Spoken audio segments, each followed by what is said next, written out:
तो भाई आज देख लें आप कि पीटीआई तहरीक-ए-तहफ़्फ़ुज़ आईन पाकिस्तान के नाम से एक कौमी कॉन्फ्रेंस की बात कर रही है, बहुत अच्छी बात है।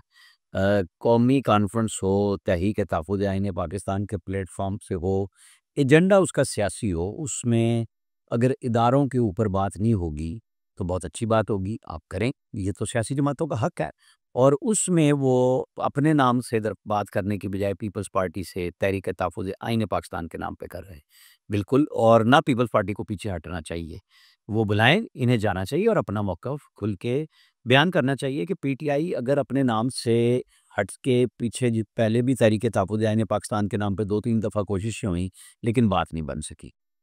और जमहूरी क़ुव्वतों का काम होता है बुलाएँ। मेरे हिसाब में तो सख़्त इख्तिलाफ़ात के बावजूद इन्हें हुकूमत को भी बुलाना चाहिए, क्योंकि पीपल्स पार्टी जो है, वो तो हुकूमत का बराह रास्त इस तरह हिस्सा नहीं है कि वो कैबिनेट में नहीं है, लेकिन वो आईनी तरमीम में साथ है, वो कानूनी तरमीम में साथ है, वो सेनेट में चेयरमैनशिप लेके बैठी है।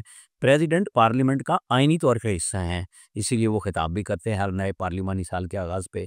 उस उनको सदर भी इन्होंने मिल के बनवाया है। तो चलें, कान इधर से नहीं पकड़ना तो उधर से पकड़ के ना अब ये दाँव लगाने वाली बात है कि नहीं चलें हम पीपल्स पार्टी को राम कर लें। हालाँकि लोग कहानी किस्से बता रहे हैं, आसफ़ा भुट्टो ज़रदारी का आज एक कार अटेंशन था, तो वो उनको पीपल्स पार्टी को बड़ा गुस्सा है कि उसमें स्पीकर साहब ने कोई बात की। मेरी अभी बात नहीं हो सकी स्पीकर साहब से कि मैं उनसे चेक कर लेता कि जी वहाँ कोरम पीटीआई ने मिल के कुछ लोग ये दावा कर रहे हैं, जो पार्लियामेंट के बड़े अच्छे सीनियर रिपोर्टर हैं कि वो पीटीआई और नून वालों ने अगर ये काम किया तो मिल के किया है और पीपल्स पार्टी का कार अटेंशन नहीं आ सका और फिर इजलास भी गैर मुय्यना मुद्दत के लिए चला गया और वो इशू रह गया। लेकिन असल इशू वहाँ पे ये है कि आप ये बताएँ कि आप सब तनख़्वाहें लेते हैं, छुट्टी पे भी आपको बनाए हुए हैं आप लोगों ने कि आपको वो एज़ाज़िया मिलता है जो पर डे का होता है। अच्छा, जब कोरम पूरा नहीं होता तो इसमें तो हुकूमत और अपोज़िशन हर बंदे का है।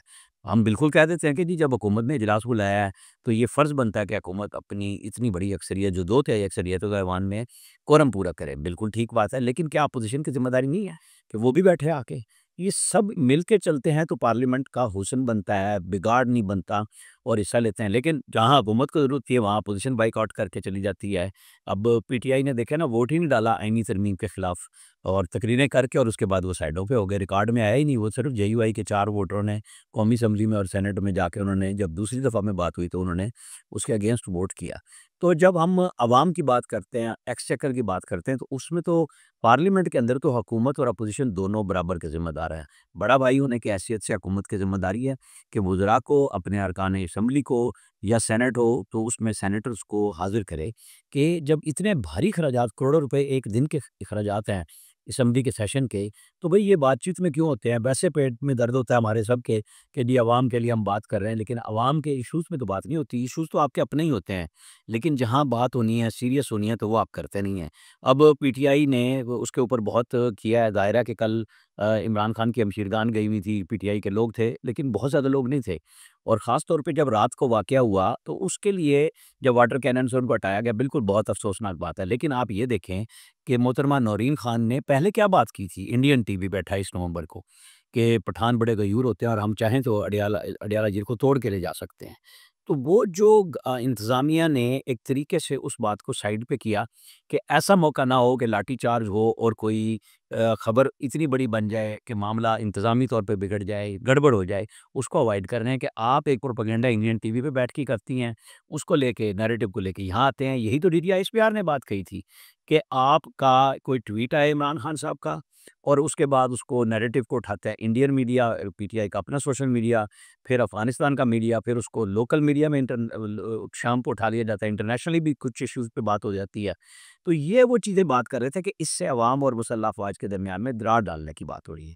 तो हमें तो मिक्स बात होनी चाहिए ना, सीधी-सी बात है कि आपको सियासत करनी है, सियासत करें, मुलाकात आपका राइट है, अदालतों में आप जाएँ, वहाँ जाके खुल्लम-खुल्ला बातें करें, रोज़ाना की बुनियाद पे आपके लॉयर्स वहाँ पे खड़े हों, आप लोगों का राइट है कि आपको मुलाकात हो, लेकिन जब आप वो यकीन दहानी करा के जाते हैं कि आप आके उस मुलाकात को सियासी तौर पे इस्तेमाल नहीं करेंगे, तो फिर ट्वीट क्यों किया?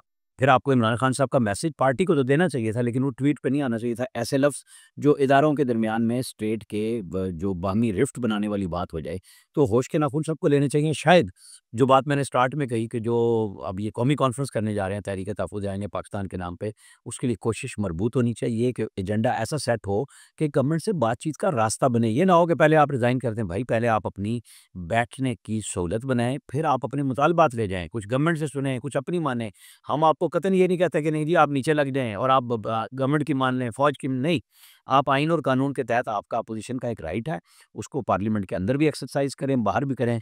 लेकिन 9 मई, 26 नवंबर या धमकियाँ कि हम दीवार के गिरा देंगे एक मतलब पख्तून लोगों को या अंगेख्त करने की कोशिश करना, वो ना करें। सब हमारे पाकिस्तानी भाई हैं, सबका राइट है, वो पीपल्स पार्टी के हों, वो पीटीआई के हों, वो मुस्लिम लीग नून के हों, जेयूआई के हों, जमात इस्लामी के हों। हर पार्टी के छोटी-बड़ी चारों सूबों से आज़ाद कश्मीर, सब जगह जीबी से लोग आएँ, आपके साथ हों, हर पार्टी के साथ हों। लेकिन किसी बुनियाद पे कहना कि हम गिरा सकते हैं, वो बहुत खौफनाक बात है, वो नहीं होनी चाहिए।